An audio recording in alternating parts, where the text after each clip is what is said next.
अस्सलामुअलैकुम, this is Moeed Pirzada. Pakistan में 30 सितंबर 2024 के दिन का इख्तिताम हुए कई घंटे गुजर चुके हैं। मैं अभी ऑरलैंडो फ्लोरिडा से निकल रहा हूँ वाशिंगटन के लिए, और निकलने से पहले मेरी कोशिश है कि गुज़श्ता 24 घंटों के जो वाक़यात और हालात हैं उनके ऊपर मैं एक क्विक डिस्क्रिप्शन और उसके साथ एनालिसिस जो है वो आपके सामने रख सकूँ। इन वाक़यात, इन हालात और इस एनालिसिस का ताल्लुक़ पाकिस्तान की अंदरूनी सियासत से भी है, सुप्रीम कोर्ट पाकिस्तान और इमरान खान से भी है। इन वाक़यात का ताल्लुक़ जो है वो हिंदुस्तान पाकिस्तान के दरमियान में बदलते हुए डायनामिक से भी है। इनका ताल्लुक़ मशरक़ वस्ता की सूरत हाल से भी है, और इनका ताल्लुक़ इस महल वक़ू से भी है जहाँ मैं इस वक्त बैठा हुआ हूँ। मैं आपको कोशिश करूँगा कि साथ साथ आपको इंटरेस्टिंग किस्म के वीडियो क्लिप्स भी दिखाऊँ, आवाज़ें और शॉर्ट्स में आपको सुनाऊँ, ताकि कंप्लीट पिक्चर जो है उसे मैं आपके सामने, आंखों के सामने लाने की मैं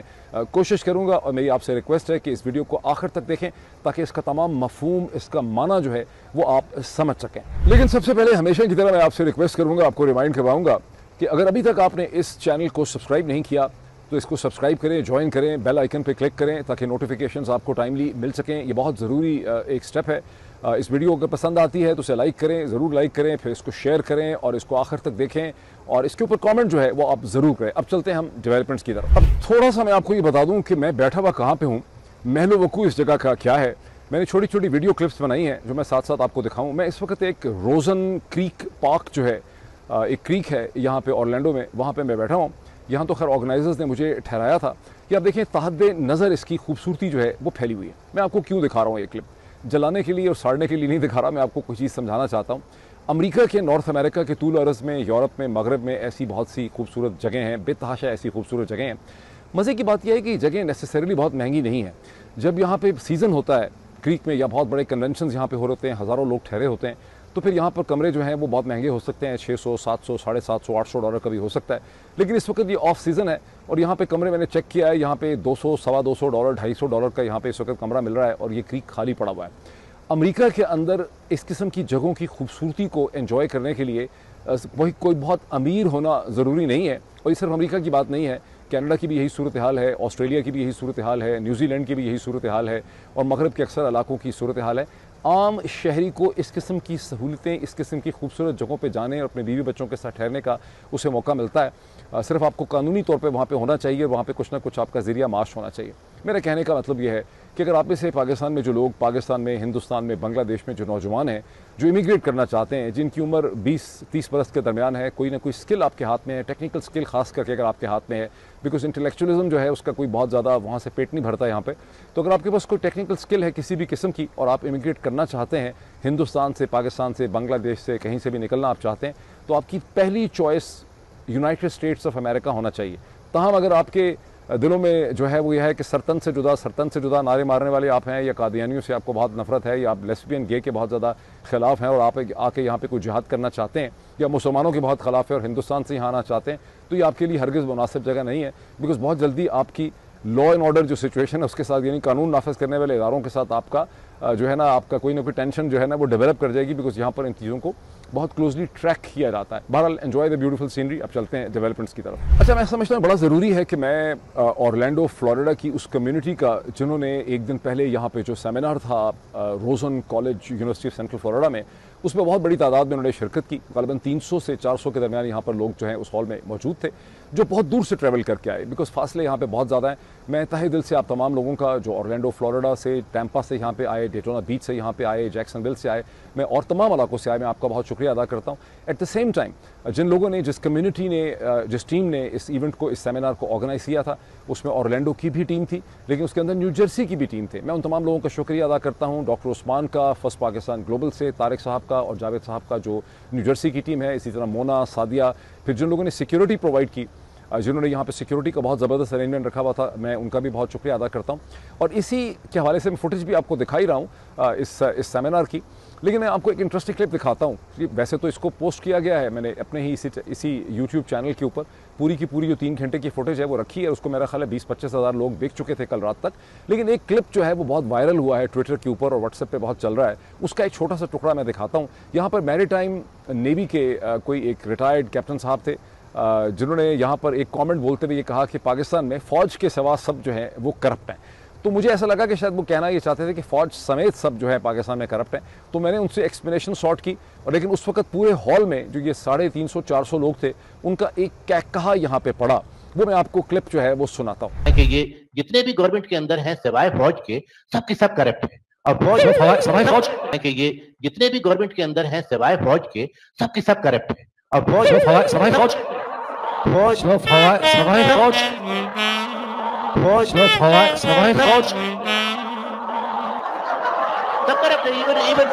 इवन इसको जब आप देखते हैं तो आप देखें, मुझे वैसे बड़ा अफसोस हुआ। उसकी वजह यह है कि जनरल बाजवा और जनरल बाजवा के जो जानशीन हैं, उन्होंने आज अफवाज पाकिस्तान की, the arm forces of Pakistan की ये रेपुटेशन बना दी है कि यहाँ पर 400 लोग अगर मौजूद थे तो सारे के सारे लोगों ने बेसाख्ता इसके ऊपर एक कहकहा जो है वो लगाया है। और इस तरह से आपने एक इंस्टीट्यूशन, और यहाँ बड़ी अच्छी डिस्कशन हुई। यहाँ पर मुझे किसी ने कहा कि जी आप तो इस्टेब्लिशमेंट से हैं, तो मैंने फिर उन्हें एक्सप्लेन भी किया। वो क्लिप टाइम नहीं है दिखाने का, लेकिन मैंने उनको एक्सप्लेन किया कि इस्टेब्लिशमेंट क्या होती है। और दर हकीकत पाकिस्तान में इस्टेब्लिशमेंट नाम की कोई चीज़ नहीं है। जब चंद अशखास जो हैं, ये शख्सियात किसी सिस्टम को डोमिनेट करें, फिर वहाँ कोई इस्टेब्लिशमेंट नहीं होती, वहाँ कोई इंस्टीट्यूशन और कोई इदारे वहाँ पर नहीं होते हैं। अब आएँ उस डेवलपमेंट की तरफ, सुप्रीम कोर्ट पाकिस्तान की तरफ, काजी फायज़ ईसा साहब की तरफ, और जस्टिस मुनीब अख्तर साहब की तरफ, बैरिस्टर अली ज़फ़र की तरफ। और उस इम्पोर्टेंट इस वक्त की कानूनी आइनी डिस्कशन जो बहुत हद तक, यानी कानूनी आइनी से ज़्यादा एक सियासी डेवलपमेंट है, जिसका ताल्लुक आर्टिकल 63A से है, जिसे बदलने के लिए, रिवर्स करने के लिए, जो मई 2022 का फैसला था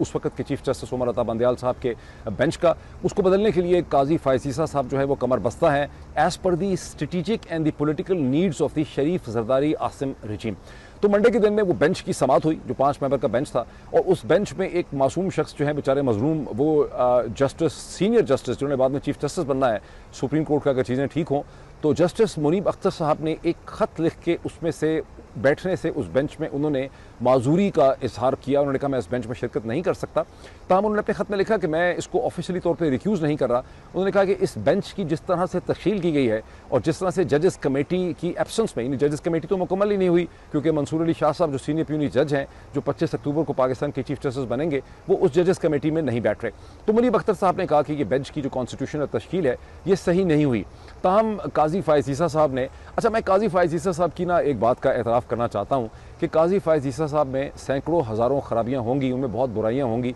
लेकिन काजी फायज़ ईसा साहब की एक खूबी है, और वो खूबी काजी फायज़ ईसा साहब की है कि उन्होंने कभी भी हमें डिसअपॉइंट नहीं किया, मायूस नहीं किया। यानी हमें पता है कि वो जो भी काम करेंगे वो बुरा ही करेंगे। वो कभी भी पाकिस्तान की खातर, आइन की खातर, सुप्रीम कोर्ट की खातर, पाकिस्तान में लोगों की खातर, जमहूरियत की खातर, इंसानियत की खातर कभी कोई अच्छा काम नहीं कर सकते। वो जो भी काम करेंगे गंदा करेंगे, पैड़ा करेंगे, अगली काम करेंगे, और गंदा, अगली और बुरा काम करते हुए काजी फायज़ ईसा साहब को कभी शर्म नहीं आती। पाकिस्तान सुप्रीम कोर्ट की तारीख में तो काजी फायज़ ईसा साहब सबसे बुरे चीफ जस्टिस हैं ही। इस तरह का कोई शख्स इससे पहले यहाँ नहीं गुजरा इस जगह से। लेकिन मुझे तो शक ये है, बहुत ज़्यादा रिसर्च वैसे मैंने नहीं की, आप लोग करें इस पर रिसर्च, मुझे शक यह है कि शायद दुनियाए अदालत जो है, अदालत की जो दुनिया की तारीख है निज़ाम इंसाफ की, उसमें शायद ही कोई ऐसा जज या काजी या मुंसिफ गुजरा हो जो इतना बेशरम हो और इतना बेहया हो और इतनी बेहयाई और इतनी ढिठाई के साथ जो है वो करप्शन कर सकता हो, बेंच के ऊपर बैठ के जुल्म कर सकता है लोगों पे, और उसको बिल्कुल जो है ना रत्ती भर शर्म ना आती हो। तो काजी फायज़ ईसा साहब ने कहा कि नहीं, मैं तो जस्टिस जो हैं मुनीब अख्तर साहब, उनके उज़र को कबूल नहीं करता। मैंने उनको बुला लिया है मंगल के दिन, और मैं उनको कन्विंस करने की कोशिश करूँगा कि वो बेंच में बैठें, क्योंकि उनका ये जो उज़र है कि ये बेंच सही तश्कील नहीं हुआ, ये इसलिए सही नहीं है कि बाकी बेंचेस और केसेस को वो सुन रहे हैं जो इसी जुडिशल जजेस कमेटी ने बनाया है। इस मौके पे मेरा ख्याल है कि मुनीब अख्तर साहब की तरफ से या किसी और वजह की वजह से, या मे बी पाकिस्तान तहरीक इंसाफ की वजह से, बैरिस्टर अली ज़फ़र साहब इस केस में पेश हुए आर्टिकल 63A में, और उन्होंने भी ये कहा कि ये जो बेंच है इसकी तश्कील जो है वो सही नहीं हुई है, और ये कमेटी जो है ये सही तरह से फंक्शन नहीं कर रही है। और आपको पता है कि उसके ऊपर भी 3 पेज का एक ख़त अपने तहफ़्फ़ुज़ात के साथ मंसूर अली शाह साहब ने लिखा था काजी फायज़ ईसा साहब को, जिसके जवाब में उन्होंने 21 या 28 नुकात का, वो कायद-ए-आज़म मोहम्मद अली जिन्ना को पीछे छोड़ गए, उनका तो 14 नुकाती एजेंडा था, तो काजी फायज़ ईसा साहब ने अपना 21 नुकाती एजेंडे का ख़त जो है वो मंसूर अली शाह साहब को उसके जवाब में लिखा। लेकिन अब मैंने जो ऐसा कहा कि काजी फायज़ ईसा साहब की खूबसूरती है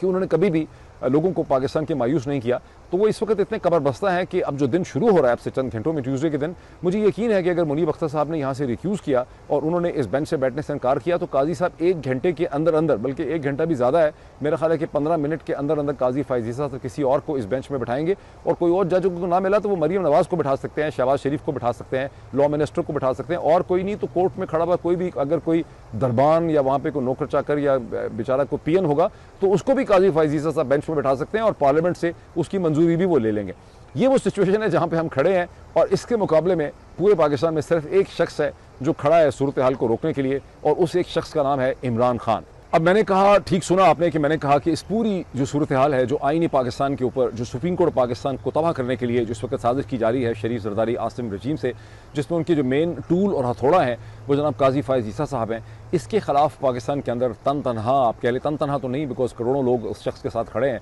एक शख्स खड़ा है जिसका नाम है इमरान खान। इमरान खान ने रिपोर्टेडली प्राइमा फसाए जब रिपोर्टर्स के साथ मुलाकात की अडयाला जेल के अंदर मंडे के दिन में, तो उन्होंने वहाँ पर ये कहा कि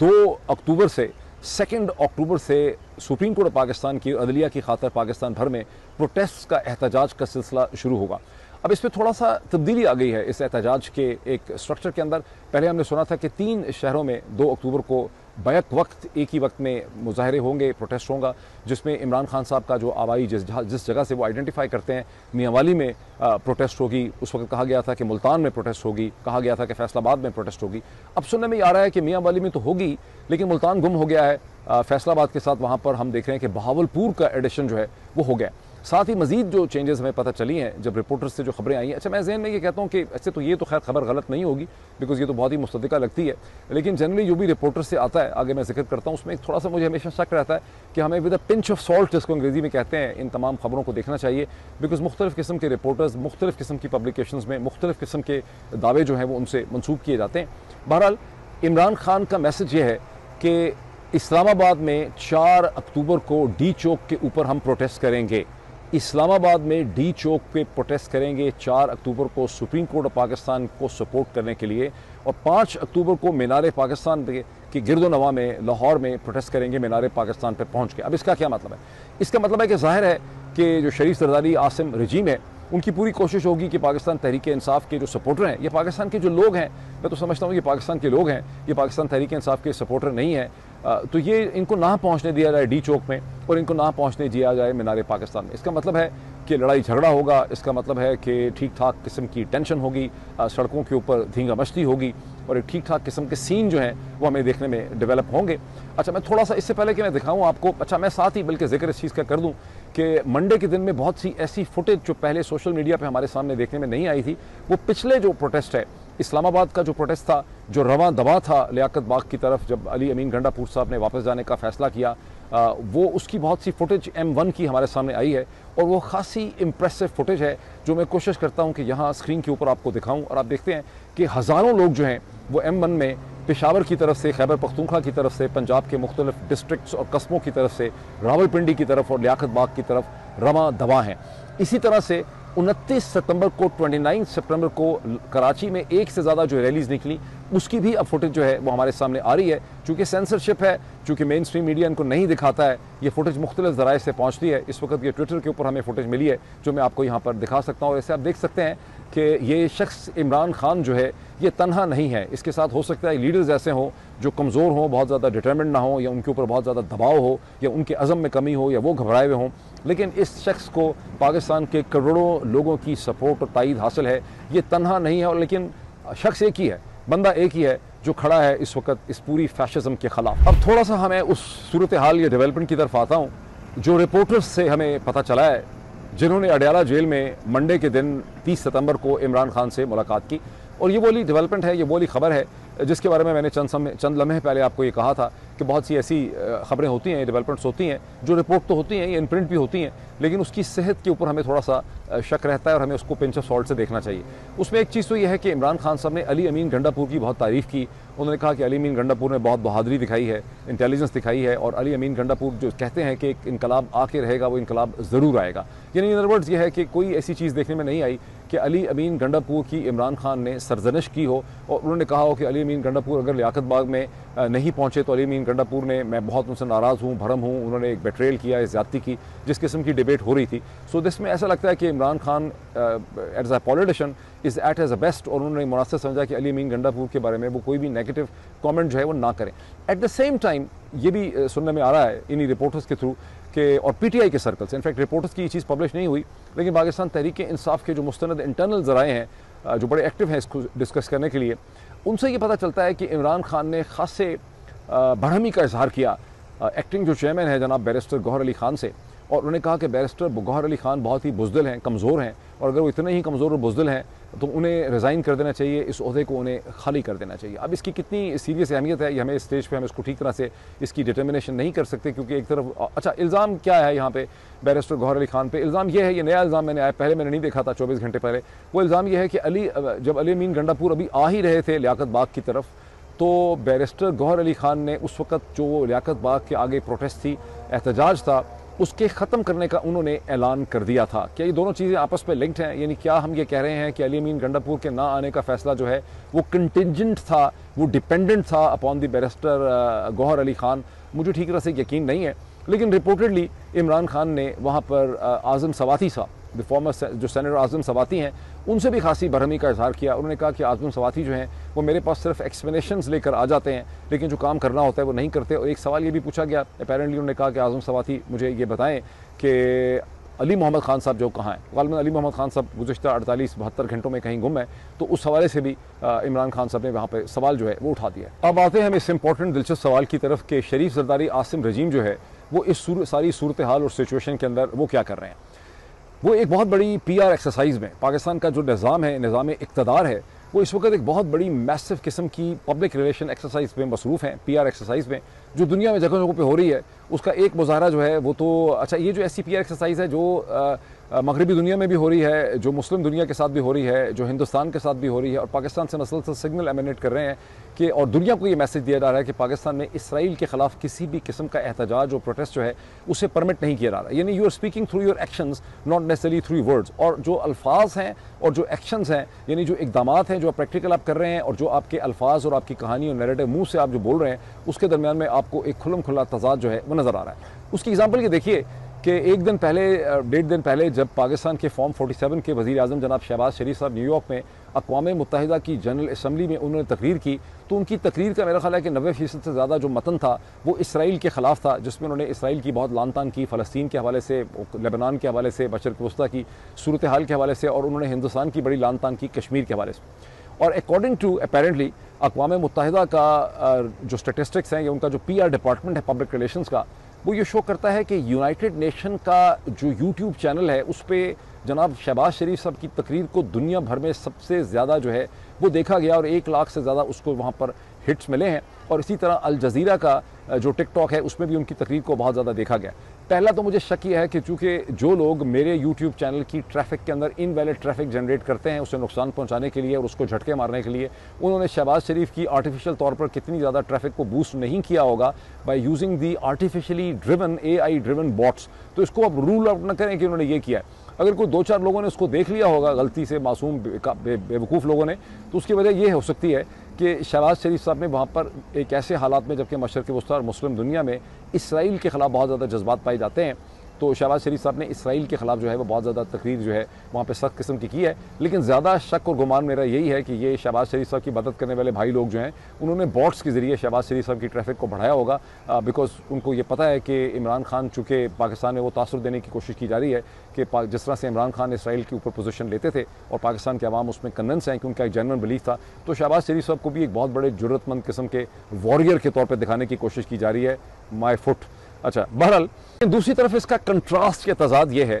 कि हिज़्बुल्लाह के लीडर जनाब हसन नसरुल्लाह साहब को जिस तरह से हलाक किया गया और उनके कत्ल जिस तरह से इसराइल ने किया, उसके ख़िलाफ़ पाकिस्तान में जहाँ जहाँ मुजाहरे हुए हैं उनको बहुत ही सख्ती से कुचला गया है। और जमात इस्लामी का जो, या लोग उसके जो सपोर्टर्स का मुजाहरा था, जिसमें जमात इस्लामी इस्लामाबाद में उन्होंने मुजाहरा किया, और दूसरा कराची के अंदर मजलिस वहदतुल मुस्लिमीन ने मुजाहरा किया, बहुत सख्ती से उसे डील किया गया। कराची में चलें फिर भी आपको एक एक्सक्यूज़ समझ आता है कि ग़ालिबन मजलिस वहदतुल मुस्लिमीन का जो मुजाहरा था, वैसे तो वो बड़ा पीसफुल मुजाहरा करते हैं, कोई आज तक एविडेंस ऐसी है नहीं कि मजलिस वहदतुल मुस्लिमीन उनके लीडर हैं जनाब अल्लामा नासिर अब्बास साहब, लेकिन वो लोग कहते हैं कि वो जाना चाहते थे कराची में अमेरिकन काउंसलेट की तरफ, इसलिए उनका रास्ता जो है रोका गया। लेकिन अव्वल तो ऐसे उन्हें अमेरिकन काउंसलेट के सामने प्रोटेस्ट करने की इजाज़त होनी चाहिए। मुझे याद है जब मैं बरतानिया में लंदन में रहता था तो हर वक्त ही लोग आए हुए होते थे। अमेरिका के जो एम्बेसी थी ग्रोवनर स्क्वायर के अंदर, मेरा ख्याल है ग्रोवनर स्क्वायर का एरिया था ग्रोवनर में, तो वहाँ पे वो प्रोटेस्ट करने के लिए आते थे, तो उनको तो किसी ने नहीं रोका, लेकिन बहरहाल करीब तो जाने देते थे उनको। लेकिन यहाँ पर कराची में चले, आप माने पाकिस्तानियों की बड़ी सेंसिटिविटी है, अमेरिका बंद ना कर दे इनके पैसे वैसे तो, लेकिन इस्लामाबाद में जितनी सख्ती की गई, जिस तरह से फॉर्मर सेनेटर जमात इस्लामी के मुश्ताक अहमद खान साहब को, उनकी अहलिया को जिस तरह से वहाँ ज़दुकूब किया गया, लोगों को ज़दुकूब किया गया और घसीट के उनको गिरफ्तार किया गया, और वहाँ पर जनाब मुश्ताक अहमद खान साहब ने प्रिजन वैन के अंदर से अपनी जो स्टेटमेंट इशू की है उसका एक टुकड़ा मैं आपको यहाँ पे दिखाता हूँ। इस इस्राइल नवाज हुकूमत ने हमारे ऊपर तशद्दुद किया, हमें गिरफ्तार किया, खवातीन के ऊपर भी तशद्दुद किया, बच्चों के ऊपर भी तशद्दुद किया, लाठी चार्ज की, लाठें और खून से मारी, और आज अभी हमें इसको गिरफ्तार, खवातीन को भी गिरफ्तार कर दिया है। हम सिर्फ हसन नसरुल्लाह और फलस्तीन के लिए और लबनान के लिए इसराइल के खिलाफ नहीं, ये इतनी इसराइल नवाज हुकूमत है कि इसराइल मुर्दाबाद के नारे इनसे बर्दाश्त नहीं होते, फलस्तीन जिंदाबाद के नारे इनसे बर्दाश्त नहीं। मैं एक थोड़ा सा क्विक आपको ओवरव्यू दे दूं कि इस वक्त हिजबुल्लाह, लेबनान, इसराइल, ईरान के दरमियान में किस किस्म के डायनामिक्स हैं, उससे हमें क्या समझ आता है। बिकॉज मैं एनालिस्ट हूँ, आपको पता है, मैं सिर्फ इंस्पायर नहीं कर सकता। मैं समझता हूँ कि मेरी जिम्मेदारी है कि मैं असल हकाइक की तरफ भी आपको रोशनी दिलाऊँ। हिजबुल्लाह के जो इस वक्त एक्टिंग लीडर हैं, ये डिप्टी हैं हिजबुल्लाह के, हसन नसरुल्लाह साहब के हलाक हो जाने के बाद, उनका नाम है नईम कासिम। नईम कासिम साहब के हवाले से उन्होंने ये कहा है कि हिजबुल्लाह जो है वो इसराइल की ग्राउंड फोर्सेस का जो ग्राउंड इन्वेजन है लेबनान में, उसको वो समझते हैं कि हो भी सकता है, और उसका हर तरह से मुकाबला करने के लिए हिजबुल्लाह तैयार है। दूसरी तरफ से ईरान के जो फॉरेन मिनिस्ट्री के स्पोक्स पर्सन है, उन्होंने कहा कि ईरान के जो फोर्सेस या इस्लामिक रेवोल्यूशनरी गार्ड है वो कहीं पर भी ईरान से बाहर एंगेज नहीं होंगे, उसकी कोई ऐसी ज़रूरत महसूस नहीं की जा रही लेबनान के हवाले से, किसी भी सीरिया के हवाले से, किसी भी जगह से। ये एक इंटरेस्टिंग कमेंट है। कुछ हलकों में मिडिल ईस्ट में ये दावा भी किया गया कि हसन नसरुल्लाह के ऊपर जो कातलाना हमला हुआ और जिस तरह से स्पेसिफिकली उनको इरेडिकेट किया गया है, इससे इसराइल को एक तरह से टैसिट ग्रीन सिग्नल जो है वो उस ईरान ने भी दिया है जहाँ इस वक्त एक नई लीडरशिप है प्रेसिडेंट मसूद पेज़ेश्कियान की, जिन्होंने अक़वाम मुत्तहिदा में आके जब रिपोर्टर्स के साथ बात की और उनके फॉरेन मिनिस्टर ने, तो उन्होंने ये कहा था कि हम इस वक्त इसराइल के साथ कोई भी बहुत बड़ा फड्डा या जंग हम नहीं चाहते हैं, हम एक सुलह चाहते हैं, इसराइल जंग चाहता है। तो ईरान की तरफ से सिग्नल ये है कि वो किसी भी कॉन्फ्लिक्ट में नहीं पड़ना चाहते। इसराइल जो है वो ये करके दिखा रहा है कि हम ईरान का जो सारा इन्फ्लुएंस है मशरिक़ वस्ता में, वो था बुनियादी तौर पे उसकी प्रॉक्सीज़ की वजह से, जिसमें सबसे ताकतवर जो प्रॉक्सी है वो समझी जाती थी 2006 के बाद से, वो हिजबुल्लाह थी। बल्कि आप कह सकते हैं कि 1982 के बाद से, 1990 की दिहाई के बाद से, तो लेकिन 2006 में चूँकि हिजबुल्लाह ने बड़ा ह्यूमिलिएट किया था इसराइली डिफेंस फोर्सेस को, जब इसराइली डिफेंस फोर्सेस ने ग्राउंड इन्वेजन किया था, तो हिजबुल्लाह सबसे ताकतवर और मुनज़्ज़म प्रॉक्सी थी। हमास एक प्रॉक्सी थी, इसी तरह से जो हूतीज़ हैं वो एक प्रॉक्सी हैं, फिर इराक़ के अंदर प्रॉक्सीज़ हैं, सीरिया के अंदर और प्रॉक्सीज़ हैं। तो इसराइल का नेतन्याहू ये दिखा रहा है कि हम इन प्रॉक्सीज़ को इरेडिकेट कर रहे हैं, और कुछ ऐसा एनालिसिस भी मेरे सामने आ रहा है कि एक तरह से ईरान जो है वो बहुत सख्त under stress and strain and pressure है, और वो इस वक्त अपनी प्रॉक्सीज़ को डिफेंड नहीं कर सकता। ईरान को एहसास हो गया है कि अमेरिका, मगरब और इसराइल, बेसिकली इसराइल क्या है, इसराइल एक आउटपोस्ट है, वेस्टर्न इन्फ्लुएंस की, अमेरिकन पावर की एक आउटपोस्ट है, और ईरान को अपने ख़तरात नज़र आ रहे हैं। ईरान के अंदर आपको एक शिकस्त और रीख और कमज़ोरी जो है वो इस स्टेज के ऊपर नज़र आ रही है। अब इस ग्रिम एनालिसिस के अंदर दो चीज़ें और आप ऐड कर दें कि साथ ही हम देखते हैं मसलसल हेडलाइन चल रही है कि इसराइल के जो प्राइम मिनिस्टर हैं जनाब बीबी नेतन्याहू, उन्होंने ये कहा है कि ईरान को ये पता होना चाहिए, सबको पता होना चाहिए कि मशरिक़ वस्ता का कोई कोना, कोई चप्पा, कोई हिस्सा जो है वो इसराइली एयर स्ट्राइक से महफूज जो है वो नहीं है। अच्छा, ज़हन में एक रखिए कि जो मॉडर्न वॉरफेयर है गुज़श्ता 10-15-20 बरस की, बल्कि 90s के दिहाई से, उससे जो चीज़ इमर्ज हुई है, अगर आप पोस्ट बालाकोट भी आप सिचुएशन देखें, जब पाकिस्तान एयरफोर्स ने ऑपरेशन स्विफ्ट रिटॉर्ट किया था, कि जो डिसाइसिव फैक्टर है जंग के अंदर वो अब ग्राउंड फोर्सेस नहीं है। डिसाइसिव फैक्टर जो है वो एयरफोर्स है, उसके बाद एक सेकेंडरी एलिमेंट उसमें ड्रोन्स ऐड हो चुके हैं, हेलीकॉप्टर एयरबॉर्न चीज़ें जो ऐड हो चुकी हैं। और पाकिस्तान के अंदर जो पाकिस्तान के आर्म फोर्सेस के अफसरान हैं उनको ऑफकोर्स आई एम श्योर कि मैं कोई इसमें ऐसी बात नहीं कर रहा जो अनहोनी है, वो इस चीज़ से वाकिफ़ है कि जो इतना बड़ा हमारा ग्राउंड का मसल है, ये इंसर्जेंसी वगैरह के लड़ने के खिलाफ तो चले शायद कामयाब हो सकता है टीटीपी वगैरह से लड़ने के लिए, या लेकिन इसकी कोई बहुत ज़्यादा अहमियत नहीं रही है in case of the real warfare. इसमें एक और चीज़ ये ऐड कर लें कि हिजबुल्लाह की तरफ से तो अगर ये कहा जा रहा है कि वो इसराइल के मुमकिन ग्राउंड ऑपरेशन का मुकाबला करने के लिए तैयार हैं,